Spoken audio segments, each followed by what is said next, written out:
Hey everybody, and welcome into another educational video for the International Wine and Food Society here in Birmingham, Alabama. I'm your host, Drew Jones, along with Gia Bivens and Drew Sarton. And we are here today to talk about probably, I would say, one of the most popular varietals worldwide. Certainly a varietal that fetches some of the highest prices worldwide. Is very difficult to grow, so it only grows well in certain places, and we'll talk about that as we get into detail with those different regions and whatnot. But I would also say it's kind of the grape, I think, that serious collectors and serious wine drinkers, for lack of a better term, they kind of graduate to, right? So a lot of people start off with, especially United States consumers start off with Cabernets, from California and things like that.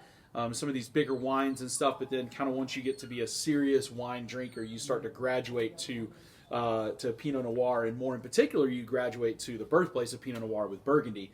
And again, it's really kind of a magical grape. So without further ado, we're going to get into this. This is going to definitely be a more in-depth kind of dive into Burgundy, because or into Pinot Noir, what we're going to do is we're going to look at the major regions for production of Pinot Noir, as far as Burgundy, the birthplace, Oregon, and California. And then we got a couple of wild cards here that we'll reveal towards the end of the show. But within that, we're also going to look at kind of two different levels. So we'll talk about in Burgundy kind of what the different levels are. We'll talk about what that looks like in Oregon and what that looks like in California. We've got some really phenomenal examples of each of those tiers in each of those places as we go through. We're going to start with the birthplace Pinot Noir. So we're going to Burgundy. This is a very small region as far as production goes in France. And it's, east of Paris, kind of southeast of Champagne. It's above the Rhone Valley, and, to the west of Alsace. And here seems to be what many would say is the perfect climate for Pinot Noir. And you're able, what's really interesting is you're able to get Pinot Noir for as little as, $15, $20 retail for what I would say is really good examples of, Pinot Noir. But then as far as the sky is the limit, right? There's no limits. Right? I mean, it's Domaine de la Romanée-Conti fetching, incredible prices. Which we have open today. Which... That would be awesome. And speaking of retail, we should probably take a second to tell everybody where we're at kind of do that. We are here at Classic Wines, which, to his point, has a great Pinot Noir section. But like with any retailer that you're going to go into, finding Pinot Noir can sometimes be a negotiation depending on the store. They could have it sectioned out by varietal, and so all these would be together. Or you might have to go to the individual countries and kind of look within that set to find Burgundy in France, or, as we'll see with some other wines later, Pinot Noirs from those different countries. So, yeah. And, the fun thing is that I think the key to, discovering and really getting into Pinot Noir is first of all, establishing kind of what your comfort level is price point-wise, as far as retail goes, because, again, you can get really world-class Pinot Noirs for under $30, which I think now is kind of the norm for a good bottle at home, that 20 to 25 range. Excuse me. And then you can also, if you're looking to really splurge on something, you can get into the hundreds of dollars for, again, Grand Cru Burgundies, or not even Grand Cru Burgundies. I think there's some Pinots from Oregon that are getting into those higher price ranges now. People are starting to see the real potential and how impressive and age-worthy even some Oregon Pinot Noirs can be as well. So before we get into the specifics of the Burgundies that we have open and looking at kind of these specific examples, Gia, why don't you give us, because you mentioned something I think is really important, right? Pinot Noir is approachable in its youth, but it's also age-worthy. So give us, why is that? What are some of the reasons that Pinot Noir is kind of the best of both ends of the timeline, if you will? Well, I think a lot of it depends on where it's being planted and where it's grown and the soil compositions of those particular areas. But as far as the Pinot Noir grape itself, there's not a lot of tannin in Pinot. There is a lot of acid in Pinot, and so those acids kind of level out like tannins do in a cab. Okay. So, you get into some really great growing regions, then yes, you can find some Pinots that will age for a very, very long time. But I think Pinot kind of falls into the same categories as Cabs and Merlots and even Syrahs and Shirazes, where you don't necessarily want to age a $12 Pinot. Yeah. Okay. Right. Fair enough. Yeah. But or a $12 Shiraz or a $12 Cab, but you get something that's a little bit higher dollar. Doing a little bit of research, and yes, that's a dog. Doing a little bit of research, you might find that some wines some particular wines might age a lot long. Some Pinots will age a lot longer than you would expect. Well, and just like you said with everything, varietally, there are lots of great examples of Pinot Noir. There are also lots of not great examples of Pinot Noir, and those are the ones that are not going to, age well. They're either inexpensive or from areas that Pinot Noir probably isn't the best choice to have grown in that land, but because of market dynamics, they were like, okay, we're going to try this. Because they did, and not because they should. And a lot of times that is domestically when we're talking about that, because in Europe, especially in Europe, there are definitely rules with AVAs and AOCs of like if you can grow Pinot Noir in an area. Not always. There are plenty of Pinot Noir that is grown in the Languedoc. Not all of them are wonderful, or if they are, they're good for that year, maybe a 2-year kind of run, and then they're done, right? Whereas even inexpensive Burgundy has a very comfortable 5-year mark, I think, for pretty much everything you're going to see on the market, and then up, depending on the nicer level, Burgundy Pinots that we see. Well, I think another thing to mention too is that Pinots are part of wineries who are in business. Correct. And a lot of them maybe don't want to tie up cash flow, and so maybe they don't necessarily want to make something that no one is going to drink for 5 years, and they want something that someone is going to go home and pull that cork, or twist that cap open and have it that night. Said then, let's start here in France. We're going to start with the birthplace of Pinot Noir, and what was really interesting that I was reading some time ago now. Was that originally when the Pinot Noir vines started to be cultivated in the Burgundy region by the Cistercian monks, originally they have records dating back to around the 800s AD, and at that time, this is what I found really fascinating. They actually were going to like outside when you start to get up the hillsides and you start getting up those Premier and Grand Cru levels. Yes. These monks were actually going up the hillsides into the woods. Yes. And Pinot Noir was a wild grape. It was a wild vine that they were finding. So they were taking this vine and then taking it back down into the more fertile areas, the valley floor, the hillsides, and planting it. And then obviously over time, they realized that, certain slopes, certain, whatever, sun exposures, temperatures, and all these things, certain soil types, were greatly affecting the quality. But it's interesting to me that the earliest records we have were people literally finding something in the woods and going, let's see how that grows. Well, and flash forward now, you see bottles going for thousands of dollars. And someone hadn't eaten an egg first. Yeah, and to a certain degree, all wine was like that. The good news for Burgundy in general was there was a codified system in the religious sense of record keeping and also ownership of land that didn't change very often, because nobody was taking the church's land unless they were given it, and so this land was able to stay for hundreds of years in the same property and without change of management, being grown for grapes for communion and other uses. But again, the clergy being the ones that could read and write, they were able to keep very good records, and they could figure out like this does really well here, or let's try it here and move this over here, and then kind of build upon that knowledge. Well, and quite frankly, because of the lack of worldly distractions of the clergy, quite frankly, there was nothing to do really but fill your time with either transcribing from Latin in the vernacular or whatnot. So they had plenty of time to do it. Plenty of time to keep these records and study the wine. So as we get into Burgundy, tell us a little bit, Drew, if you don't mind, like what are some of the kind of characteristics when we think Burgundy? That has to imply certain archetypal things that we should expect in aroma and flavor. What are those? And like what we say with everything, there's always exceptions to the rule, and even in Burgundy, that's no different. Sure. But for the most part, we are going to be talking about the lighter, more acidic style of Pinot Noir. typically more age-worthy, a little bit more minerality and a little bit more earthiness to the wines, but still nice fruit, lower tannin, of course, and a real easy drinker is really kind of where my brain always kind of goes for most Burgundy. There are some that you can just smell and kind of think about for 2 hours, right? Don't get me wrong. But a lot of times, even in Burgundy at that level, I am just kind of like, these are just good, you know. That's my initial reaction, right?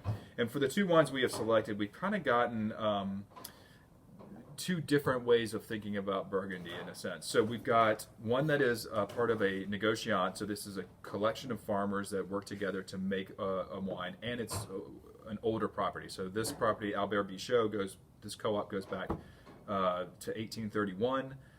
So not the oldest, of course, but definitely one that has been around for a while. And then this one is kind of a newer, although the family is pretty old. This is Justin Girardin, and many of our viewers will know Vincent Girardin. That's his uncle, who was a very, and still is, a very well-known winemaker. Justin is pretty young. He's, what, 30-something? 40? No, 30 he years, is right? maybe 32. Right. It's been in the wine has been in the family in Santenay for a long time, but kind of showing the progression to the new generation of what these wines are. And that's not to say that the wine has changed, but it's kind of the new guard taking hold. So this one is a regular, a entry-level Bourgogne level, we call it Pinot Noir. It's from a combination of different sites kind of in and around Burgundy in the Beaune and Côte de Beaune area. So the next one, though, which we're trying, is a specific area called Pommard, and this is a single vineyard called Les Epineux. And as we're pouring this, before we get into smelling and tasting, you know, just to touch on the Bichot for a minute, about as far as like what we smell and what we taste. The other thing that I find fantastic about this particular bottling is that even on their Bourgogne level, which again is just kind of, hey, we're from Burgundy, right? So everything has to come from across the Côte d'Or.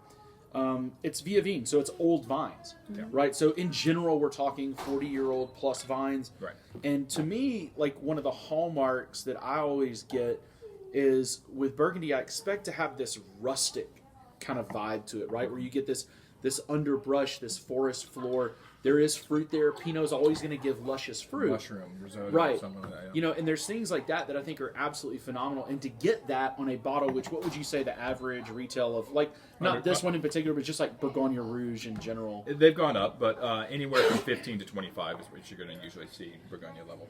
Yeah, and I think, you know, for me, like what's exciting is thinking about pairing this with, you know, you already said like a mushroom risotto, or one of my absolute favorite pairings, and it's so cool because you even see the logo of the Bichot seal here, the stag. You know, pairing, you know, good Burgundy with venison is absolutely just a home run. So to me, the Bichot wines have always been a little more restrained in style, and especially their Chardonnays, which is not a bad thing, that kind of rustic mushroom thing.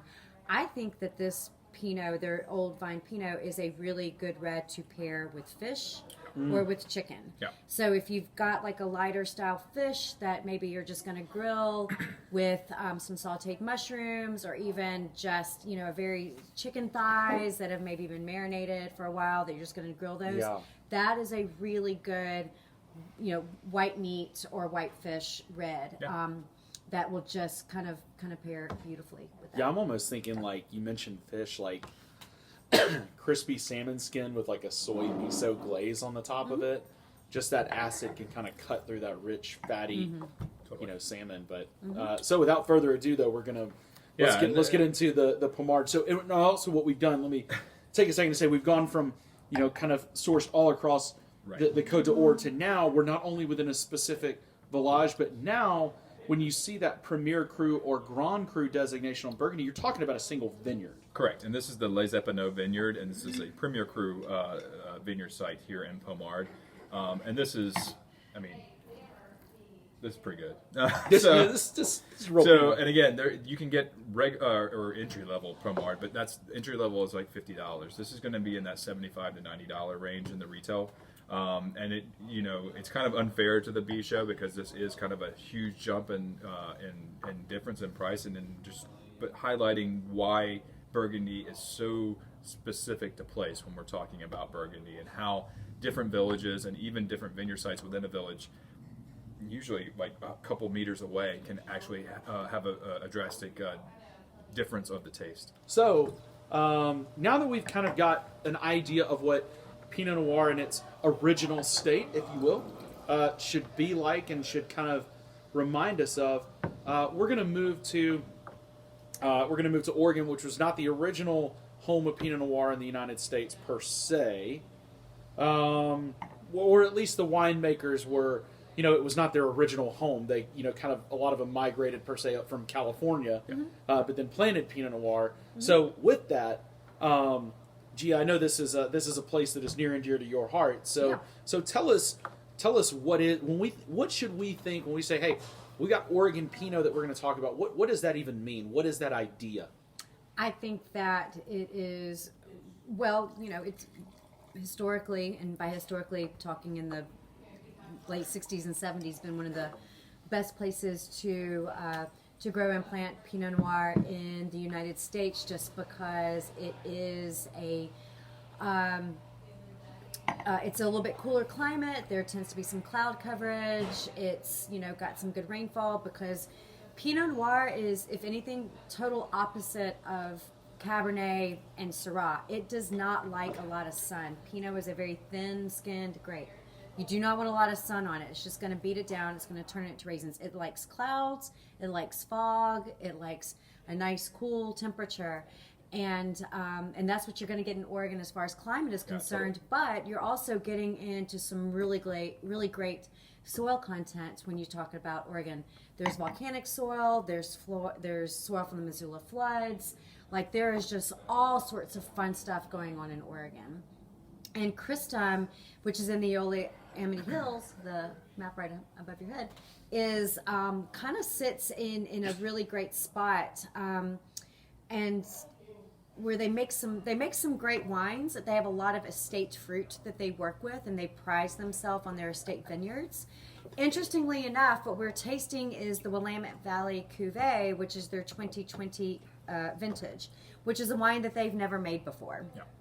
They have made, historically, their kind of lower end entry tier wine is the Mount Jefferson Cuvée, but because of the issues in 2020 that weren't just smoke. I know a lot of people think about smoke being an issue in 2020, but honestly, 2020 from the get-go, from the spring, was a really hard vintage to deal with. They didn't make any of their single vineyards or the Mount Jefferson Cuvée, and instead decided to make a Willamette Valley designate. And honestly, I think that they've done a great job with this wine. Staying true to what this style is. Interestingly, to me, Christum is always going to be a little bit of a bigger style anyway, and you definitely get that from this 2020 vintage. So, but yeah, we're talking about Oregon. There is a lot of Pinot Noir planted throughout the region, and a lot of winemakers that do it incredibly well.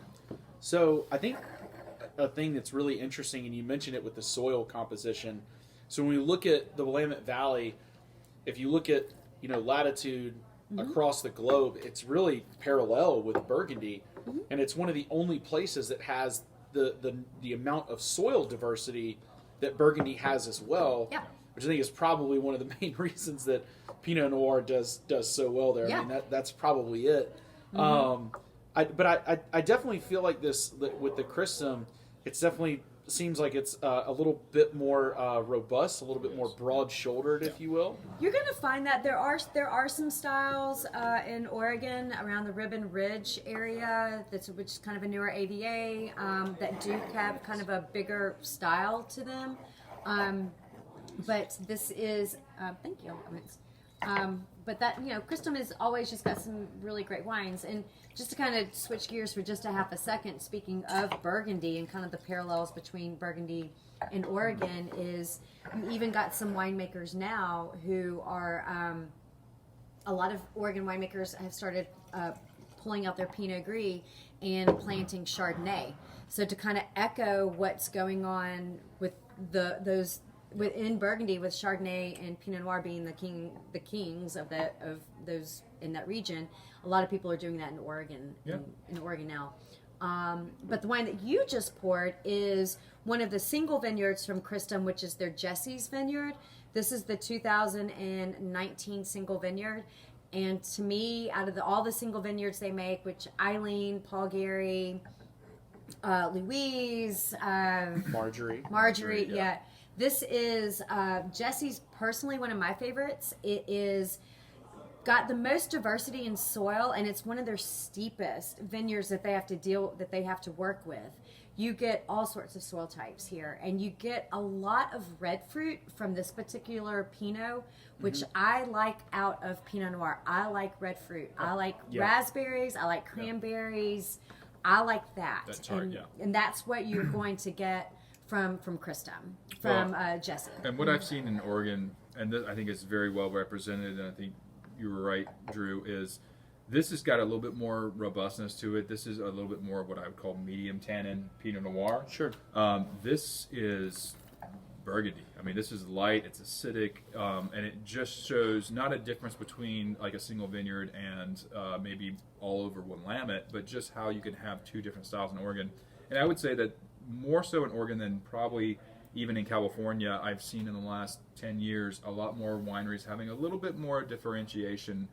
Maybe not within themselves, but there are certain ones where I know, like, okay, if I buy this, I'm going to get a more robust type of Pinot Noir. Sure. Sometimes it's based upon, are they all located in Ribbon Ridge, which I think is a great point. Some of them are a little bit more, I'm going to go for that fuller body Pinot Noir style. Some of them going, I'm going to be kind of more old world in a traditional manner and kind of have the more lightly acidic wines. Again, climate and area is going to always play a factor in that. But there is a little bit of market dynamics here in Oregon where I see that changing a little bit more. I think you're right. And to kind of go back to something that we mentioned earlier is I never tell people what to do with their wine once they buy it. I mean, you can wash your dog for all I care. However, the single vineyards from Christum are designed to age, and they age beautifully. Yeah. I mean, this is... I've tasted some 2009s and 10s that are just really fantastic wines. They still have a lot of elegance to them, and the fruit still shows. So, I mean, these are really some world-class wines. And Christum has a brand new website. You want to go check them out. They can take you through all these really cool views of all the different vineyards, and kind of swoop down in real time and kind of see what you're looking at with elevation. It is a really good website, yeah. So moving on to California, and kind of in the similar vein of what we did with Burgundy, we've got two wines. One kind of a older winery that's been around since the 70s, I want to say. Gia, is that right? Oh, yeah. I mean, at least, and represents a great kind of representation of Santa Barbara Pinot Noir. And then we'll go on to what I would call the new guard of California wines, and that is from Russian River. So right now we are tasting the Au Bon Clément, which I know many of you have probably had at some point. Whether or not in a by the glass kind of scenario at a restaurant here in town, or just grabbing one off the shelf. This is from Jim Clendenin, and who passed away now 4 years ago? Oh, no, I passed away like this summer. So was it just this last summer?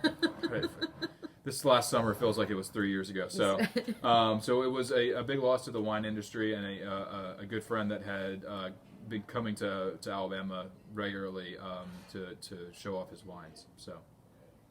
So we've gone from we're kind of going to the other side of the spectrum, I guess, then now with Pinot Noir, because with California, a lot of times now we're talking about where it is mainly about the fruit. We're going to get a lot more kind of showy fruit.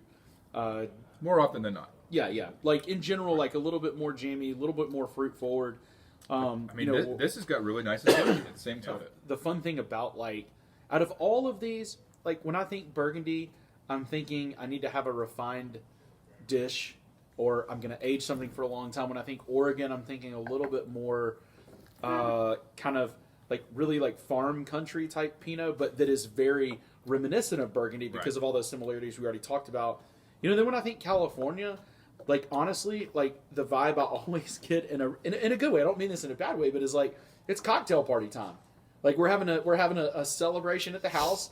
It's Christmas, it's Thanksgiving. Like we're just gonna go grab a really cool bottle of Pinot, and it's gonna be bright and fun and fresh, and we can have it right now. And there are some California Pinots that can age very well. Both of these can and could, and would be great.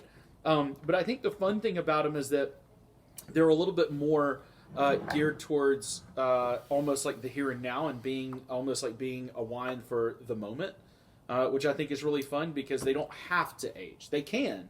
And they're great, but they're also really vibrant and fun in their youth. Right. The other thing that I'll note is, in case, again, for the viewers, so that you're aware, the Aubin Clément, the Crystal Willamette, and the Bichot are all kind of like, for each of the regions, kind of like the starting point. Yeah. And then what we've also got is a single vineyard option to show you from each region as well. So, a really good kind of comparison of trying to figure out, in general, what some of these archetypes are and what we should be looking for. Because I think one thing that's really important for consumers to understand is having that baseline knowledge of what you expect to find within Burgundy, what you expect to find within Oregon, within California, so that if you hate barnyard and funk and earth and mushrooms, you probably need to stay more in the California range. You know what I mean? And you say great. That, but then put your nose on this, right. And there's some nice barnyard going on. There's always an exception. But yeah, he's right. If you are going to want a fruitier style like we talked about, you're probably safer going to California if you haven't,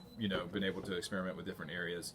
And then kind of with Oregon, it might be dependent on price or location. And then Burgundy, yes, typically it's going to be a little bit more of that kind of, Yeah, and you're right. Here I am making an idiot of myself on the episode because, this has definitely got some of those. It's got some funk, and it's really cool, man. And before we move on from Aubin Clément, I would like to note, I'm sure everybody's aware, we probably wouldn't be drinking as much Pinot Noir today as we do if it wasn't for the movie Sideways, which was filmed in Santa Barbara. Nice. Very nice. This is what turned the masses onto. If I have one more glass of Merlot. This is what turned the masses onto drinking Pinot Noir, was the movie Sideways, which focused on all those great producers, Fess Parker, Aubin Clément. I mean, all those really great wines in this area of California. Yeah. Well, and I think what happened that was really interesting after that is we saw this explosion of the category.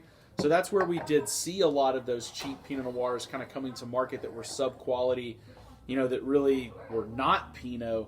And now I would say really over the last 10 to 15 years, I think consumers have started to really appreciate Pinot Noir and demand better quality Pinot Noir. So I feel like it's really been a renaissance almost for the grape. And while regions like Burgundy and Oregon and California have always had good producers, I think what it's forced the Pinot market as a whole to do is for everybody to start making much better Pinot Noir and also do it at a better value for the consumer. Especially in California, where there was the bulk of the bad Pinot Noir being grown. Right. And I think, like you said, this renaissance or revolution is a great example of what Census is doing. And you know the story behind them a lot better than I do, but this is, again, the new wave, the new avant-garde kind of style of Pinot Noir coming out of California winemakers, and it's really exciting to see this kind of style coming out of California too. So here you are, Gia. You're teed up. Tell us about this. I didn't know I was teed up, but I will talk about these wines. I love the Census wines. Some really great Chardonnay and Pinot Noir. Very, very small production. It's a project by three guys whose parents are actually farmers in California, and this is the MCM 88, which is in reference to Miles, Max, and Chris, who are the owners of the Census Project. 88 being the year they were born. There you go. They were babies. Right. And not too often we have several winemakers in one episode younger than I am. Well, here's the thing: is they're technically not making the wine. They are making the wine. It is their project, but they've gotten smart and have enlisted the help of Thomas Rivers Brown to help make this wine. So that's something to note about this wine. A lot of people know the Thomas Rivers Brown wines and everything that he does make and what he's got his hands in. Yeah, if you're not familiar, Google it. It's a long list, and it's a very impressive list. And he makes great cabs, but I think that he really shines in Pinot Noir because he loves Pinot. And this is a great example of Pinot. Like they said, you're thinking about Oregon, or you're thinking about what we have from California and how there's a lot of fruit. This one does have some earthiness and some mushroom to it, which is great. I love it. I absolutely love it. So it's because you get I feel like initially on the nose and on the attack, it's like, okay, this is California. I would have no problem saying blind, this is California. But it's on the palate and the finish that all that secondary and tertiary stuff comes along that goes, this is so complex. Not to disagree, but like I honestly don't know if I would have pegged this as California from the nose, just because of the amount of kind of this waft of like barnyardy, funk going on. I don't know if I would have called a certain village in Burgundy, but it wouldn't have been far off, man. So I mean, and it's just so interesting how you can get two different kind of things, but I think we're both in the same realm of this is something really different. Good. There's a candied strawberry thing going on in the back of this wine that I think kind of brings out the fruit in it. True. Mm-hmm. All right, so Ringers. okay. Ringers. We've talked about 3 major production regions. Yeah. Now we're going to go for some wild cards. So we've got 2 really fun surprises here to finish off the show. First, we're going to go to Chile, and taking it. No. We were just trying to make that really awkward. Don't worry about it. Well so we're going to go to Chile for some Pinot Noir, which I would say what's interesting in as far as like, I know, right? Super light. my career in the wine industry, which overall just, a little over 10 years now, Chile has not exactly been a major player in the Pinot Noir realm. Which is unfortunate because But, there are some good that's Chilean things. what's cool is that now I'm like starting to see some really fantastic examples of Pinot Noir coming from Chile. So, please. So, just a few things about Chile. It is a massive wine growing region. It is never been touched by phylloxera because of the ocean and because of the Andes. So, it's one of the few wine regions in the world that has got a lot of old rootstock there. And a lot of people don't like Chilean wines because they're green, they can be a little too earthy, a little too bell peppery, which is not necessarily a bad thing if you're talking about Pinot, right? I mean, it can be a bad thing if you're talking about Cab and things like that. Right. But there are some really, really, really, really smart, like 3rd generation winemakers now who are going to France, who are going to Italy, who are going to California, Oregon, learning how to make wine and bringing all that knowledge back. This is Clos de Fou, which I love because in French it's the Wall of Fools, and it's four guys who all grew up together. They have a couple of them have trained in France, a couple of them are French. And they've been playing around with some indigenous varietals from Chile, but they really shine with Pinot. And you don't have to spend a lot of money to get a really good Chilean Pinot Noir. And I think this is a perfect example. This wine is probably like $16, $17 retail. You're kidding. Yeah, and that's even wow. Technically that's like on the high end for Chile, and which is amazing to a certain degree. If you got to think about the geography, like Gia said, like they never had phylloxera because they had natural borders of a desert in the north and obviously Antarctica in the south. But the whole country is a coastline, or the whole country is against a mountain. Yeah. So we're talking about areas where you naturally have higher levels of cooler climate, nice acidity. The Casablanca region is well known in Chile for Pinot Noir and Chardonnay production, and a lot of the initial kind of wine that was started there was from French expats that had moved to Chile to kind of start. So there's a lot of history that has kind of been imported into Chile to grow the wines. I mean, this wine is beautiful. It's light, it's bright, It reminds me a little bit of the Bichot. It does. It's got some lightness to it. To So your again, point, I want fish with this. Fish. I want something very nice and easy. I mean, yeah, like this is absolutely blowing me away for the price point. To talk about this bottle being $16, $17 is absurd. To think that you could go out to dinner and get a glass of this at a restaurant. It was my idea, by the way. Fair enough. Well done. Okay, great. So our last wild card is one that's near and dear to a lot of our hearts. This is from Hamilton Russell in South Africa, and is world-class Pinot Noir, and has been traditionally and historically one that in competitions in London and in France has always outdone its competition set as far as either from Burgundy, from California, from Oregon. It's always one of the highest rated wines. This is from an area called Walker's Bay, down near the Cape. They only make, under this property they only make Chardonnay and Pinot Noir. They do make a little bit of Pinotage and Sauvignon Blanc on another property called Southern Rite. But this is, I've got several vintages that have been sitting in my cellar for about 15 years. And This is a wine that ages. This is another really age-worthy very wine. ageable wine. From South Africa, of all From places. South Africa, which has been growing wine for longer than our country has been established. That's so true. It's considered New World wine, but it's still very, very old wine. I like how when we got to this one, everybody instantly went silent for the smell. The bouquet because this wine is amazing. so good. Yeah.